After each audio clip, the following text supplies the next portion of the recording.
الحمد لله الذي أنزل على عبده الكتاب ولم يجعل له عوجا قيما لينذر بأسا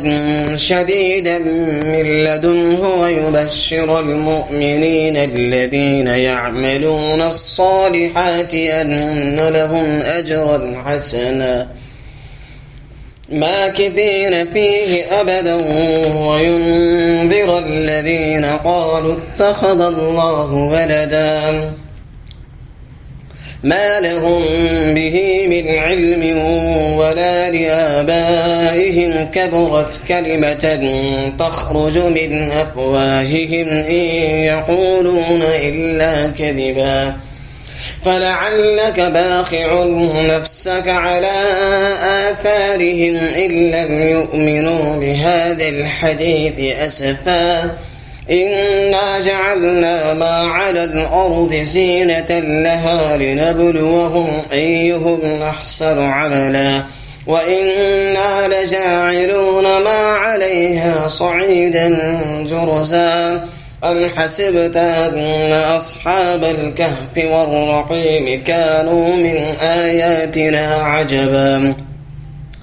إذ أوى الفتية إلى الكهف فقالوا ربنا آتنا من لدنك رحمة وهيئ لنا من أمرنا رشدا فضربنا على آذانهم في الكهف سنين عددا ثم بعثناهم لنعلم أي الحزبين أحصى لما لبثوا أبدا نحن نقص عليك نبأهم بالحق إنهم فتية آمنوا بربهم وزدناهم هدى وربطنا على قلوبهم إذ قاموا فقالوا ربنا رب السماوات والأرض لن ندعو من دونه إلها لقد قلنا إذا شططا هؤلاء قومنا اتخذوا من دونه آلهة لولا يأتون عليهم بسلطان بين فمن أظلم ممن افترى على الله كذبا وإذ اعتزلتموهم وما يعبدون إلا الله فأووا إلى الكهف ينشر لكم ربكم من رحمته ويهيئ لكم من أمركم مرفقا وترى الشمس إذا طلعت تزاور عن كهفهم ذات اليمين وإذا غربت تقرضهم ذات الشمال وهم في فجوة منه ذلك من آيات الله من يهد الله فهو المهتد ومن يضلل فلن تجد له وليا مرشدا وتحسبهم أيقاظا وهم رقود ونقلبهم ذات اليمين وذات الشمال وكلبهم باسط ذراعيه بالوصيد لو اطلعت عليهم لوليت منهم فرارا ولملئت منهم رعبا وكذلك بعثناهم ليتساءلوا بينهم قال قائل منهم كم لبثتم قالوا لبثنا يوما أو بعض يوم قالوا ربكم أعلم بما لبثتم فابعثوا أحدكم بورقكم هذه إلى المدينة فلينظر أيها أزكى طعاما فليأتكم برزق منه وليتلطف ولا يسعرن بكم أحدا إنهم إن يظهروا عليكم يرجموكم أو يعيدوكم في ملتهم ولن تفلحوا إذا أبدا وكذلك أعثرنا عليهم ليعلموا أن وعد الله حق وأن الساعة لا ريب فيها إذ يتنازعون أمرهم بينهم فقالوا بنوا عليهم بنيانا إذ يتنازعون بينهم أمرهم فقالوا بنوا عليهم بنيانا ربهم أعلم بهم قال الذين غلبوا على أمرهم لنتخذن عليهم مسجدا سيقولون ثلاثة رابعهم كلبهم ويقولون خمسة سادسهم كلبهم رجما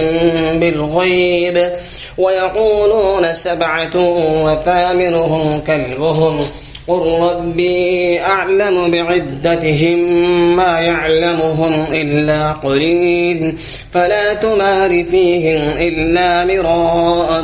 ظاهرا ولا تستفت فيهم منهم أحدا ولا تقولن لشيء إني فاعل ذلك غدا إلا أن يشاء الله واذكر ربك إذا نسيت وقل عسى أن يهديني ربي لأقرب من هذا رشدا ولبثوا في كهفهم 300 سنين وازدادوا 9 قل الله أعلم بما لبثوا له غيب السماوات والأرض أبصر به وأسمع ما لهم من دونه من ولي ولا يشرك في حكمه أحدا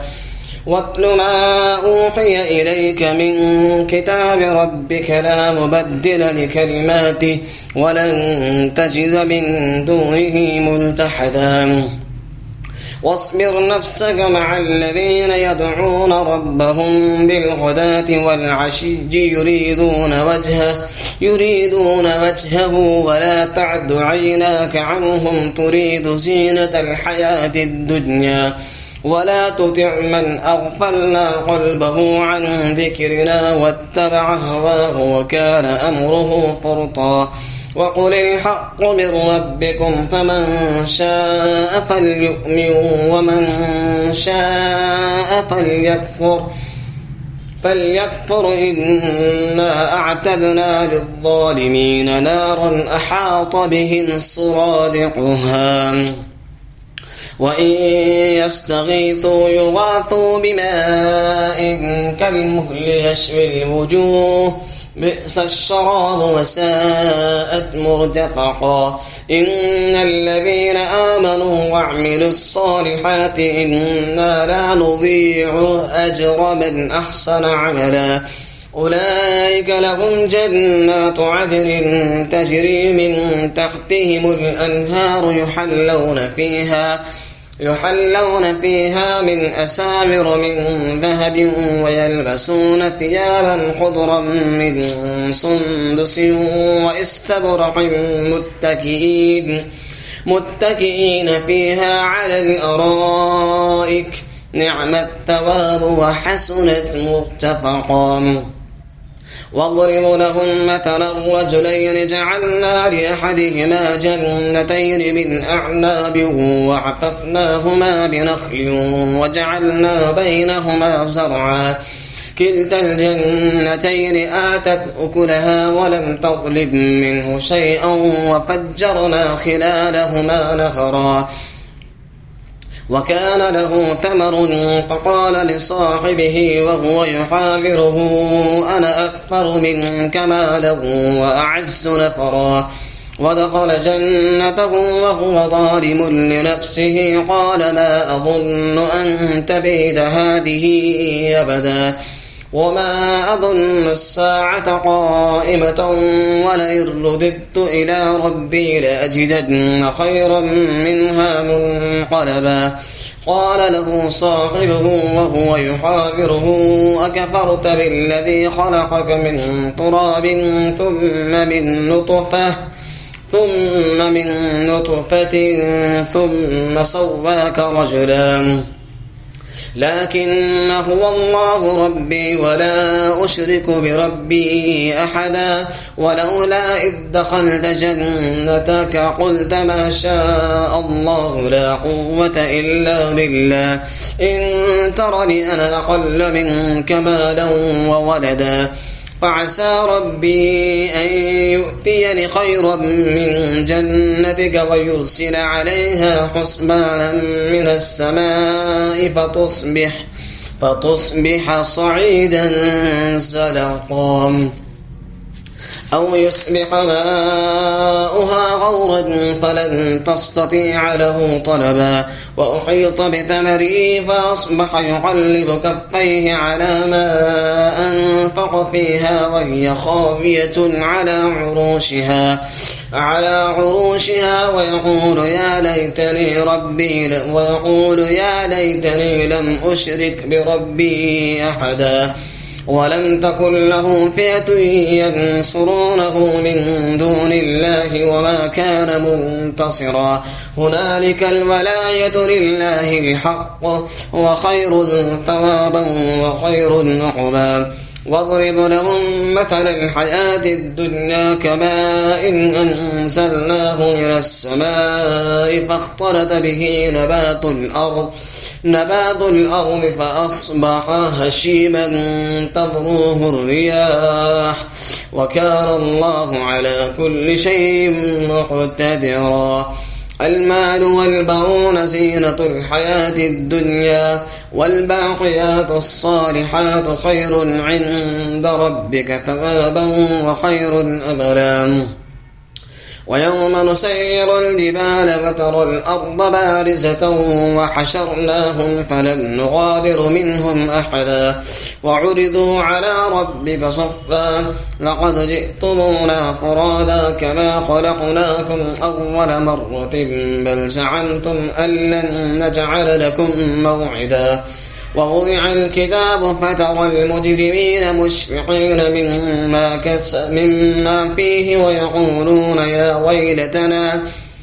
ويلتنا ما لهذا الكتاب لا يغادر صغيرة ولا كبيرة إلا أحصاها ووجدوا ما عملوا حاضرا ولا يظلم ربك أحدا وإذ قلنا للملائكة اسجدوا لآدم فسجدوا إلا إبليس كان من الجن ففسق عن أمر ربه أفتتخذونه وذريته أولياء من دوني وهم لكم عدو بئس للظالمين بدلا ما أشهدتهم خلق السماوات والأرض ولا خلق أنفسهم وما كنت متخذ المضلين عضدا ويوم يقول نادوا شركائي الذين زعمتم فدعوهم فلم يستجيبوا لهم وجعلنا بينهم موبقا ورأى المجرمون النار فظنوا أنهم مواقعوها ولم يجدوا عنها مصرفا ولقد صرفنا في هذا القرآن للناس من كل مثل وكان الإنسان أكثر شيء جدلا وما منع الناس أن يؤمنوا إذ جاءهم الهدى ويستغفروا ربهم إلا أن تأتيهم سنة الأولين أو يأتيهم العذاب قبلا وما نرسل المرسلين إلا مبشرين ومنذرين ويجادل الذين كفروا بالباطل ليدحضوا به الحق واتخذوا آياتي وما أنذروا هزوا ومن أظلم ممن ذكر بآيات ربه فأعرض عنها ونسي ما قدمت يداه إنا جعلنا على قلوبهم أكنة أن يفقهوه وفي آذانهم وقرا وإن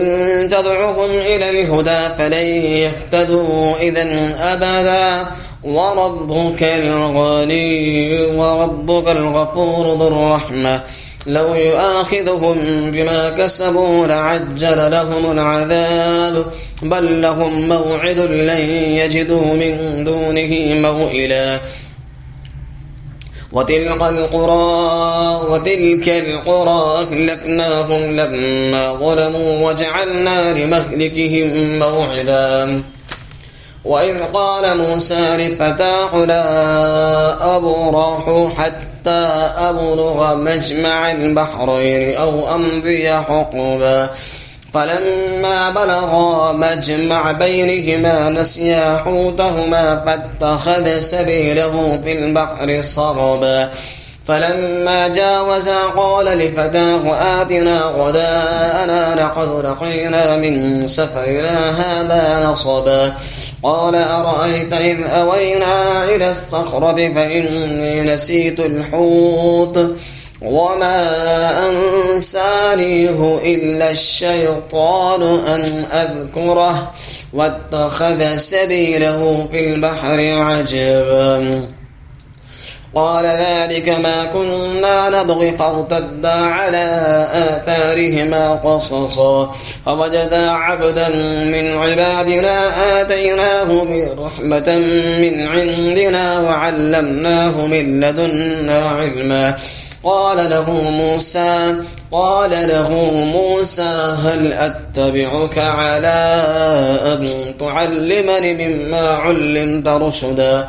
قال إنك لن تستطيع معي صبرا وكيف تصبر على ما لم تحط به خبرا قال ستجدني إن شاء الله صابرا ولا أعصي لك أمرا قال فإن اتبعتني فلا تسألني عن شيء حتى أحدث لك منه ذكرا فانطلقا حتى إذا ركبا في السفينة خرقها قال أخرقتها لتغرق أهلها لقد جئت شيئا إمرا قال ألم أقل إنك لن تستطيع معي صبرا قال لا تؤاخذني بما نسيت ولا ترهقني من أمري عسرا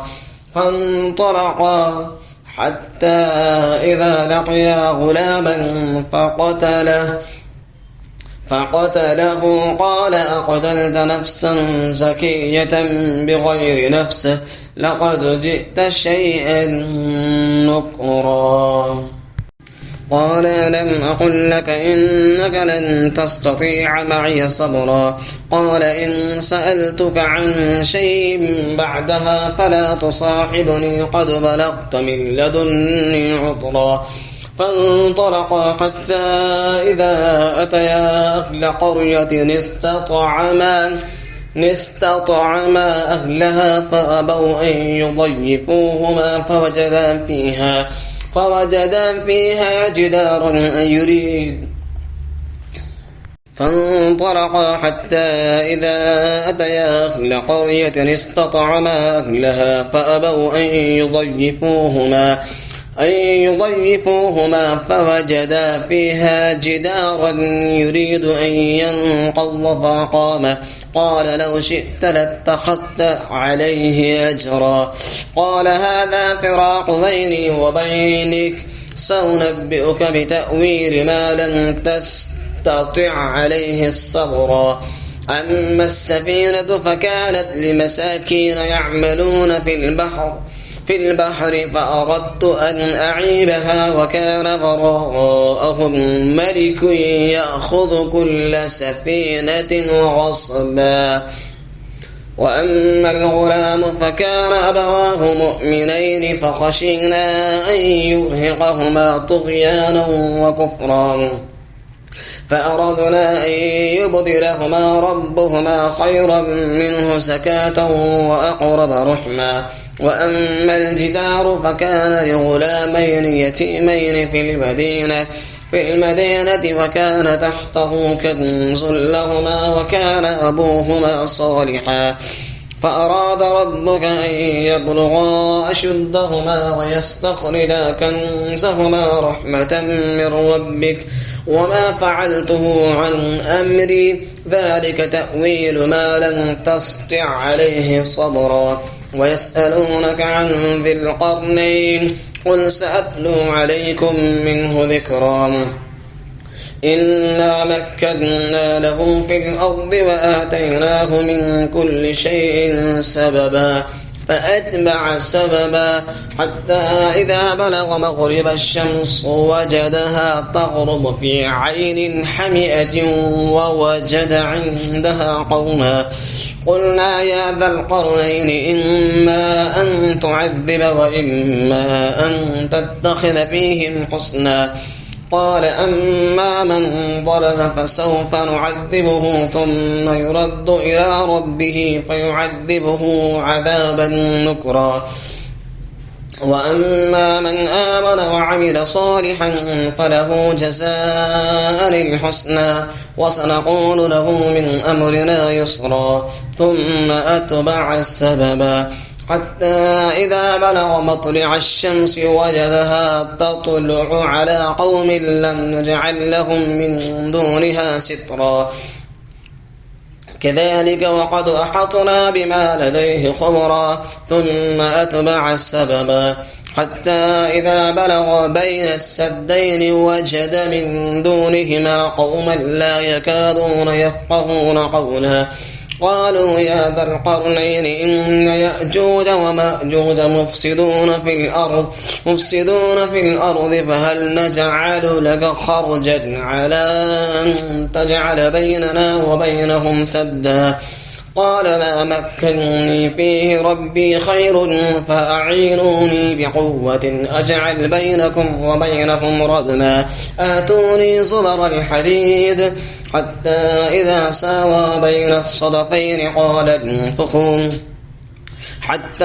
إذا جعله نارا قال آتوني يفرغ عليه قطرا فما استطاعوا أن يظهروه وما استطاعوا له نقبا قال هذا رحمة من ربي فإذا جاء وعد ربي جعله دكا وكان وعد ربي حقا وتركنا بعضهم يومئذ يموج في بعض ونفخ في الصور فجمعناهم جمعا وعرضنا جهنم يومئذ للكافرين عرضا الذين كانت أعينهم في غطاء عن ذكري وكانوا لا يستطيعون سمعا أفحسب الذين كفروا أن يتخذوا عبادي من دوني أولياء إنا أعتدنا جهنم للكافرين نزلا قل هل ننبئكم بالأخسرين أعمالا الذين ضل سعيهم في الحياة الدنيا وهم يحسبون أنهم يحسنون صنعا أولئك الذين كفروا بآيات ربهم ولقائه فحبطت أعمالهم فلا نقيم لهم يوم القيامة وزنا ذلك جزاؤهم جهنم بما كفروا